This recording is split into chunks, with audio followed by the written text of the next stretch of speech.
हाय दोस्तों, मैं मणिशंकर कुमार सिंह।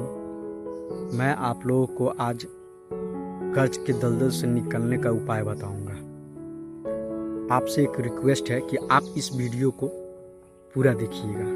आप 5-10 मिनट के लिए सोच लीजिए कि आप चाय या समोसे के दुकान पर बैठकर टाइम पास कर रहे हैं, लेकिन आप लोगों से रिक्वेस्ट है, आग्रह है, विनती है, इस वीडियो को पूरा देखिएगा, क्योंकि मैं भी इस दलदल में कुछ समय के लिए फंस चुका था।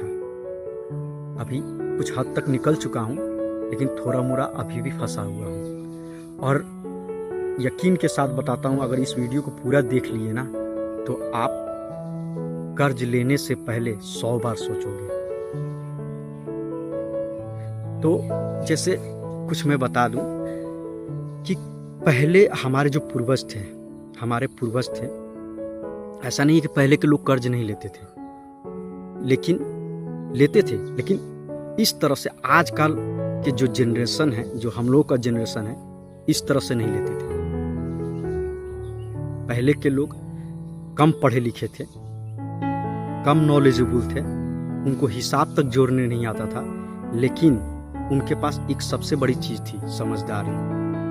उनका दिमाग, उनका माइंड का जो IQ लेवल है ना, वो आजकल के जनरेशन से कई गुना ज्यादा थी।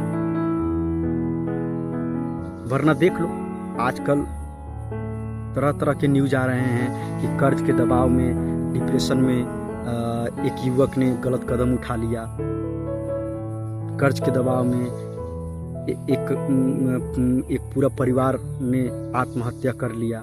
ऐसे बहुत न्यूज आते हैं ना, देखने को, सुनने को मिलता है। क्या पहले के लोग कर्ज नहीं लेते थे? लेते थे, लेकिन उनके कर्ज लेने में और हमारे जनरेशन के कर्ज लेने में काफी फर्क है। वो किसी कारणवश लेते थे, काफी मजबूरी में लेते थे, लेकिन हम लोग जो कर्ज ले रहे हैं, ये हमारा शौक हो चुका है। आजकल कर्ज लेना क्या हो चुका है? शौक हो चुका है, फैशन हो चुका है। पहले कर्ज लेना फैशन नहीं था, मजबूरी था उन लोगों का। लेकिन आज हम जो कर्ज ले रहे हैं, हमारे जनरेशन जो कर्ज ले रहे हैं, इसमें आप देखिएगा 100 में 80% ऐसे लोग मिलेंगे जो फैशन अपने शौक को पूरा करने के लिए, अपने फैशन बन चुका है, शौक को पूरा करने के लिए कर्ज ले रहे हैं। अगर मैं गलत बताऊं तो आप ये चीज़ अपने आसपास भी ये महसूस करते होइएगा। तो मेरे कहने का मतलब ये है, आज मैं आपको ये बताऊंगा कि कर्ज के दलदल से निकले कैसे। चलिए, आप एक बात अपने माइंड में सोचिए कि कर्ज हम लेते क्यों हैं? क्या कारण होता है कर्ज लेने का? कर्ज लेने का 2 ही कारण होता है। एक, या तो कोई बहुत बड़ी मजबूरी होगी, या फिर अपने शौक को पूरा करने के लिए लोग लेते हैं। यही 2 कारण हो सकता है मेरे अनुसार। या तो फिर आपके पास बहुत बड़ा कोई मजबूरी आ चुका है, तब आप कर्ज लेते हैं, या फिर अपने शौक को पूरा करने के लिए कर्ज लेते हैं।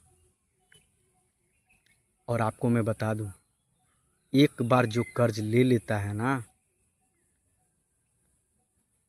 साइकोलॉजिकल वो उस दलदल में फंसते जाता है। एक बार लेता है, उसको बहुत अच्छा लगता है।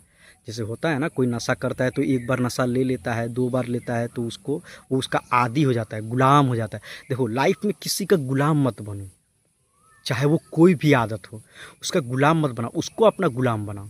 हम बहुत ऐसे जनरेशन को देखते हैं, ठीक है। इस टॉपिक पे कभी और बात करेंगे, अभी मेन टॉपिक पर हम लोग आते हैं, क्योंकि ज़्यादा आप लोगों के पास भी समय नहीं है। तो कहने का मतलब ये है कि आप कर्ज जो है 2 ही कारण से लेते हैं। तो इससे निकले कैसे?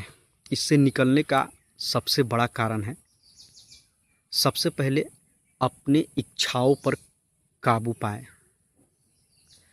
जानते हैं, हमारे इंडिया में मिडिल क्लास लोगों की सबसे बड़ी परेशानी यही है।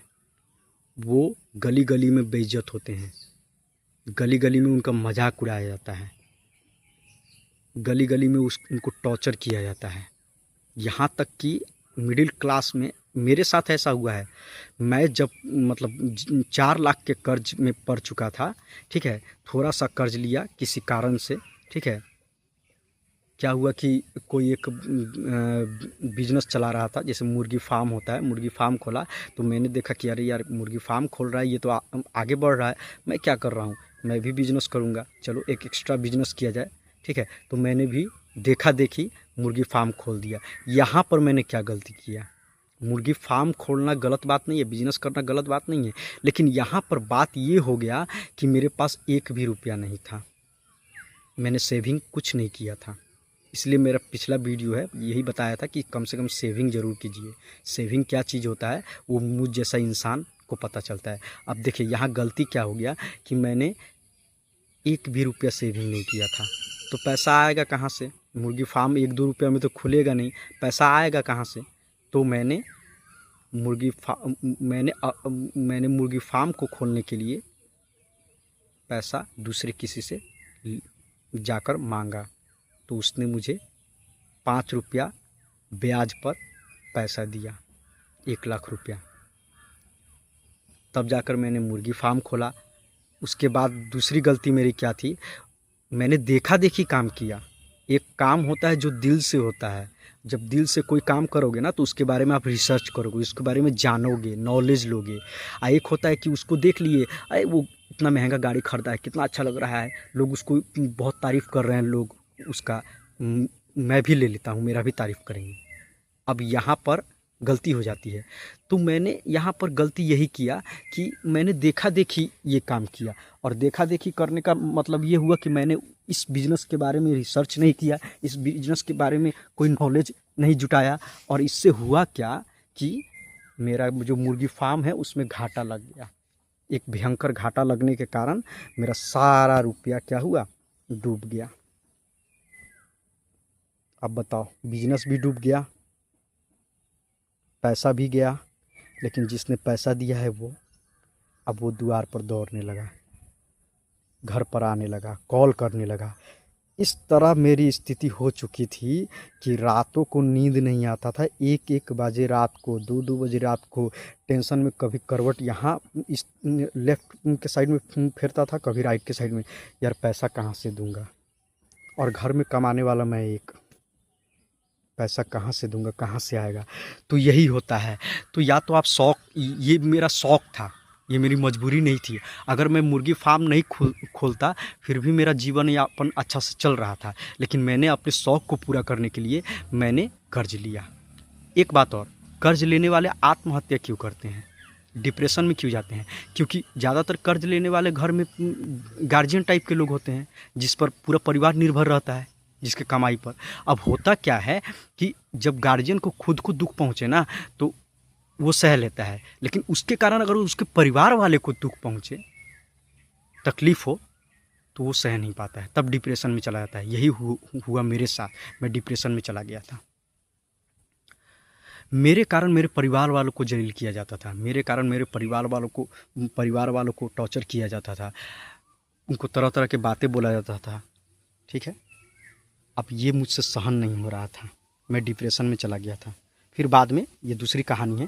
तो यही होता है, कर्ज लेने वाले जो होते हैं इस तरह डिप्रेशन में जाकर गलत कदम उठाते हैं। तो शौक से लिया हुआ कर्ज ये होता है। एक होता है मजबूरी में, जब आप मजबूरी में कर्ज लेते हो ना, पता मान लो कि आपके घर में शादी है, आपके पास कुछ सेविंग है, लेकिन उतना सेविंग से नहीं हो रहा है।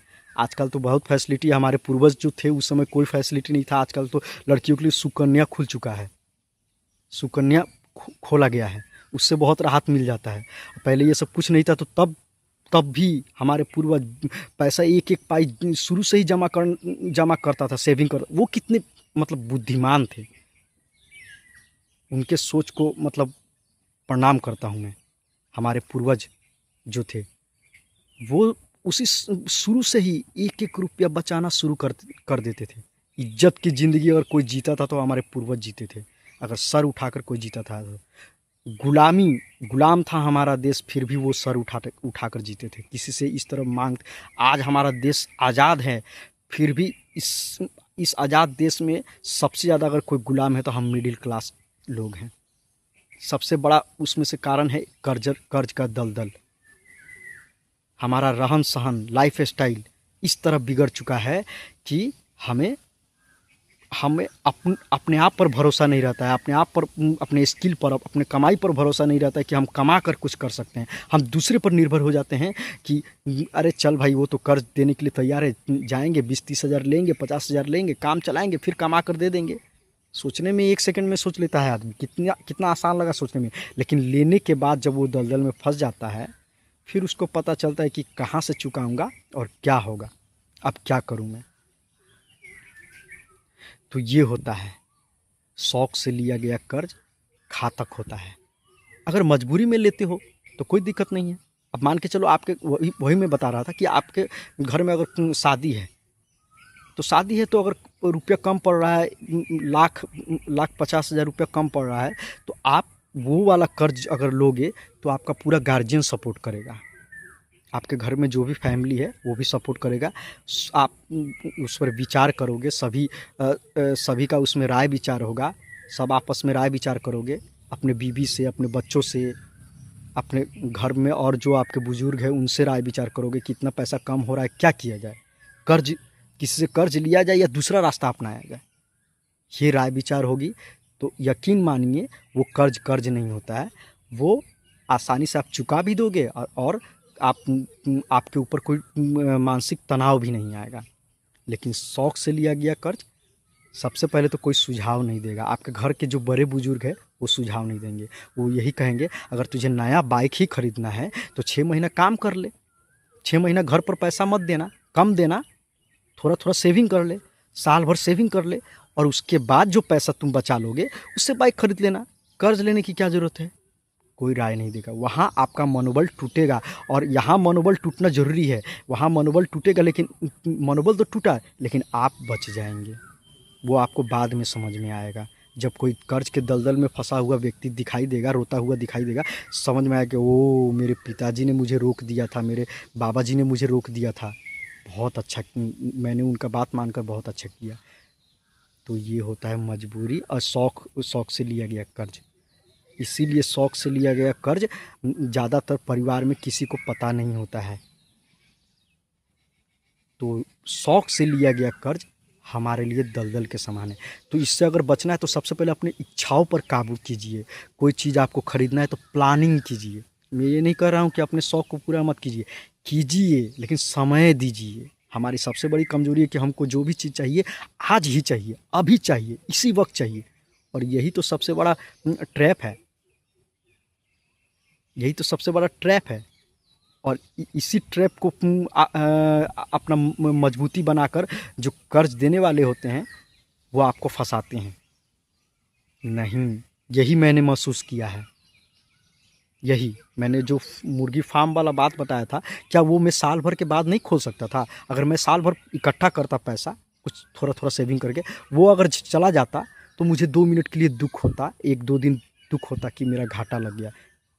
ये तो नहीं होता ना कि मेरा बिजनेस भी गया, मेरा पैसा भी गया, अब जिससे लिया है उसका तो है ही है, मेरे ऊपर देना ही है, कहीं से दो, देना है भाई। नहीं दोगे तो क्या क्या होगा? झगड़ा होगा, मारपीट होगा, कोर्ट कचहरी होगा, यही सब होगा ना। परेशान तो हो जाओगे ना, डिप्रेशन में तो चले जाओगे ना। तो यही होता है, अपनी इच्छाओं पर काबू कीजिए। अगर कोई मोबाइल ख़रीदना है तो ख़रीदिए, लेकिन उसके लिए प्लानिंग कीजिए कि हम 2-2 हज़ार रुपये, 1-1 हज़ार रुपया सेविंग करेंगे, इतना दिन तक पूरा हो जाएगा, उसके बाद लेंगे। हो सकता है उसके बाद कोई नया मॉडल आ जाए, उस रेट में अच्छा, उस रेट में अच्छा कोई हैंडसेट आ जाए, उस रेट में कोई अच्छा बाइक आ जाए, अपग्रेड होते रहता है ना। तो ये होता है, इस तरह आप कभी कर्ज नहीं लीजिएगा। इस तरह क्या होगा, आपके अंदर इससे 2 फ़ायदा है। एक तो आप कर्ज के दलदल में नहीं फंसिएगा, दूसरा आपके अंदर जो आत्मविश्वास है ना वो स्ट्रॉन्ग होगा, आपको सहने का शक्ति आएगा, आप किसी चीज़ में समय दीजिएगा, सहनशीलता आपका बढ़ेगा, ठीक है। तो इस तरह से आप कर्ज के दलदल से बच सकते हैं। और आप यकीन मानिए यही सबसे मेन कारण होता है कर्ज लेने का, शौक़। उसने घर बनवा लिया, इतना सुंदर घर है, मेहमान आता है तो उसका तारीफ़ करता है, और मेरे पास क्या है, मेरे पास 2 कमरा है, बस हो गया। नहीं, मैं भी जाता हूँ 1 लाख रुपये किस्त से लेकर और घर बनवा देता हूँ। नहीं नहीं नहीं नहीं, मेहमान आकर तारीफ़ करेंगे और कल को जब आप कर्ज में के दलदल में फंस जाइएगा ना, तारीफ़ तो दूर की बात है, आपके द्वार पर पैर रखने भी नहीं आएंगे। और तारीफ़ तो दूर की बात है, आपको गाली भी देंगे। उल्टा में आपको 1-2 सुनाएंगे कि ज़रूर लड़कीबाजी में, ज़रूर नशा में, ज़रूर गलत काम करने में ये इतना पैसा उठाया है। किसने बोला था उठाने के लिए? हमसे क्यों नहीं मदद मांगा? हम नहीं थे क्या? मर गए थे क्या? ऐसा ऐसा लोग करेंगे। नहीं नहीं नहीं, दूसरों का चिंता छोड़िए, अपने परिवार के बारे में सोचिए कि आपका परिवार कैसे आगे बढ़ेगा। घर बनाना है, बन जाएगा। 2 साल इंतज़ार कीजिए, 2 साल सेविंग कीजिए, सेविंग कीजिए 2 साल। आपके पास कुछ हो जाएगा तो धीरे से बनवाएंगे, धीरे धीरे बनवाएंगे। कोई बड़ी चीज़ तो नहीं है ना, कोई बड़ी चीज़ नहीं है, बनवा लेंगे। लेकिन जब कर्ज लेके बनवा लीजिएगा, उसके बाद वो घर भी बेचना पड़ेगा। ऐसा ना हो जाए क्योंकि घर भी बेचना पड़ेगा, क्योंकि जानते हैं ना अभी के डेट में कितना महंगाई चल रहा है। अभी के डेट में जो 20,000 रुपये एक मिडिल क्लास जो 20,000 का सैलरी उठा रहा है ना महीना का, वो तो 20,000 मतलब क्या कहें, कुछ नहीं है उसके लिए, कुछ नहीं है। इस महंगाई के ज़माने में कुछ नहीं है। और सोचिए जब आपके ऊपर 4 लाख 2 लाख कर्ज हो जाए तो क्या 20,000 से वो 4 लाख 2 लाख का कर्ज चुका दीजिएगा? नहीं, नहीं चुका पाइएगा। और यही कारण होगा उसके बाद आपके हर शौक़ को अब मार कर आपको जीना पड़ेगा। अब पूरी ज़िंदगी उसी में फंसा रहना पड़ेगा। आप सोचिएगा अगले साल निकल जाऊँगा, फिर अगले साल दूसरा कर्ज लेने पर मजबूर हो जाइएगा। उस कर्ज को देने के लिए दूसरा कर्ज लीजिएगा, फिर उसके अगले साल उस कर्ज को देने के लिए दूसरा कर्ज लीजिएगा। कभी निकल नहीं पाइएगा। निकलने का एक ही रास्ता है, अपनी इच्छाओं पर काबू पाइए, अपने आप पर काबू पाइए और किसी काम को पहले सोचिए, समझिए और थोड़ा समय दीजिए उसको करने के लिए। तुरंत डिसीजन मत लीजिए और ज़्यादा बेटर रहेगा कि अपने घर परिवार वालों से सुझाव लीजिए। और यही गलती मैंने किया था जिसका खामियाजा मैं आज भुगत रहा हूँ।